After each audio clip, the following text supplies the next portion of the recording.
আজি মই এটা ৰেচিপি ভিডিঅ' লৈ আহিছোঁ, এবাৰ ট্ৰাই কৰি চাবচোন, ভাল পাব খাই। গোটা মগুৰ লগত মাছৰ মূৰৰ খাৰ দি পেলাই ৰন্ধা।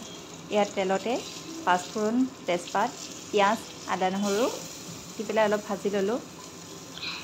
এইটো একেবাৰতে বনাব পাৰে, কুকাৰতে ডাইৰেক্ট বনাই দিলেই হ'ল, বাচনো কম লেতেৰা হয়। এইখিনি ভাজি পেলাই ইয়াতে গোটা মগুখিনি দি পেলাই অলপ সময় ভাজিব লাগিব। ভজাৰ পিছত এইটো কলাখাৰ মই জোখটো দিছোঁ বাৰু, এই চামুচ 3 চামুচ এনেকুৱা 3 চামুচ দিছোঁ। দি পেলাই অলপ লৰাই তাতে মাছৰ মূৰখিনি দি দিলোঁ। মাছৰ মূৰ মানে মাছৰ যিকোনো পিচ দিব পাৰে আৰু মূৰৰ লগতে কিবা যদি খাব বিচাৰে তেনেকুৱা পিচো দি দিব পাৰে। এয়া তাতে অকণমান জিৰা দিলোঁ। জিৰা দি অলপ লৰাই পানী দি দিলোঁ। হৈয়ে যায়, একদম ইজি ৰেচিপি হয়, বনাবলৈ খুব কম সময় লাগে। দুটা বা তিনিটা চিট মাৰি অকণমান চিমত দি গেছটো যোৱাৰ পিছত খুলিলেই হ'ল, বছ হৈয়ে যায়। এয়া চাওকচোন, খাই বহুত টেষ্টি লাগে, এবাৰ খাই চাব।